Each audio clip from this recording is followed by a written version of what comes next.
हाय दोस्तों। मान लीजिए कि मैं आपके सामने धोती कुर्ता पहनकर या फिर कुर्ता पैजामा पहनकर या फिर ऐसा ही कोई पारंपरिक वस्त्र पहनकर आपके सामने आऊं, तो आप अवश्य मुझसे ये पूछ देंगे कि आज क्या बात है, क्यों आपने ये कपड़े पहने हैं। क्योंकि समय के साथ हमने ये मान लिया है कि कुर्ता पैजामा पहनना, धोती कुर्ता पहनना या फिर वैसे ही कोई पारंपरिक वस्त्र को पहनना, लुंगी पहनना, कुछ भी शर्ट के साथ, वो एक तरह का नाट्य है और या तो किसी खास अवसर पर ही उसको पहना जा सकता है। वो खास अवसर किसी की शादी हो सकती है, कोई पर्व हो सकता है। बहुत बार तो हम अलग अलग वस्त्रों को अलग अलग धर्म के साथ भी जोड़कर देखते हैं। और ऐसे में जब मैं जीन्स और टी शर्ट पहन के आऊँ या फिर शर्ट पैंट, वो एक नॉर्मल वियर होगा, एक रेगुलर वियर होगा। आपको या किसी और को ये सवाल तब नहीं आएगा कि आप क्यों ये पहन के आए हुए हैं। क्यों? क्योंकि हमें लगता है कि वो तो नॉर्मल कपड़ा है, वही सबको पहनना चाहिए। पर जब आप गहरा विचार करेंगे तो आपको समझ में आएगा कि भाई, जीन्स टी शर्ट या फिर ये सब तो वेस्टर्न वियर है। मतलब कि पश्चिमी सभ्यता की देन है। हुआ क्या कि जब कॉलोनियलाइजेशन हो रही थी, जिसको हिंदी में शायद उपनिवेशिकता बोलते हैं, तो जितने भी वेस्टर्न कंट्रीज के लोग थे, उन्होंने अपनी सभ्यताओं को हम पर थोपने की कोशिश की। और थोपने की कोशिश क्यों की? क्योंकि देखिए, जितना ज़्यादा वो ये बता पाते कि वो जो कर रहे हैं वही सही है, उतना हम उसको अपनाते, अपनी चीज़ों को छोड़ते। और कहीं ना कहीं बिजनेस के तौर पे, व्यापार के तौर पे भी उनको इससे बड़ा मुनाफा था। और तभी आज देखिए कि जीन्स शर्ट की बिक्री और उनका इस्तेमाल कुर्ता पैजामा लुंगी धोते के काफ़ी ज़्यादा मल्टीप्लाइड क्वांटिटी में है ना। कभी भी धोती कुर्ता को एक बड़ा ब्रांड बनने में बहुत तकलीफ होगी, पर हर एक दूसरा टी शर्ट शर्ट का ब्रांड एक ये ब्रांड। और खैर, अब तो इंडियन ब्रांड्स आने लगे, लेकिन अब ये भी देखेंगे कि जो पुराने ब्रांड्स थे, जो बड़े ब्रांड्स थे सो कॉल्ड, उनका ओरिजिन भी आपको पश्चिमी देशों में ही दिख जाएगा। और ये सिर्फ कपड़ों तक ना रहा। जो हमारे ट्रीटमेंट प्रोटोकॉल्स थे, पारंपरिक चिकित्सा पद्धति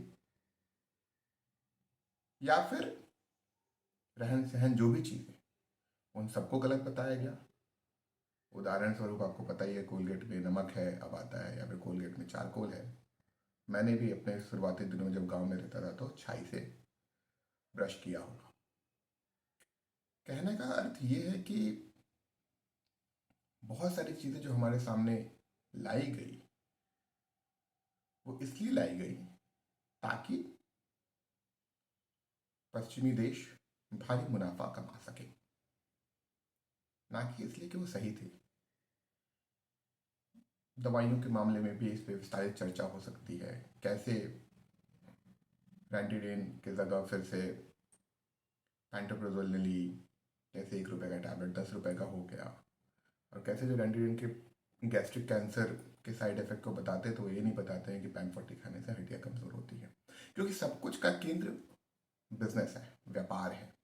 वहीं कोई ये भी नहीं बताता है कि अगर आपको नॉर्मल गैस्ट्राइटिस हो और डायबिटीज़ वगैरह ना हो, तो आप गुड़ खा के भी खुद को गैस से मुक्त रख सकते हैं। या फिर प्रोटीन का सबसे बेस्ट सोर्स सत्तू है वेज में, जो कि इजीली अवेलेबल भी है, अफोर्डेबल भी है।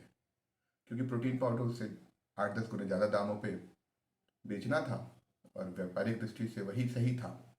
इसलिए निरंतर ये कोशिश की गई कि सत्तू को अनपढ़ों की खुराक, पिछड़ा खुराक बता दिया जाए।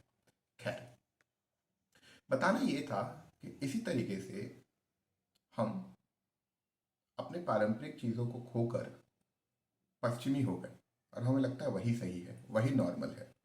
और कोई भी अगर अपने पारंपरिक वेशभूषा का वस्त्र किसी एक दिन पहन भी लेता है, तो हमें लगता है अरे भाई, ये क्या पहन लिए। ऐसी ही सारी चीज़ें हमारे रोज़मर्रा के हर एक चीज़ों में हैं।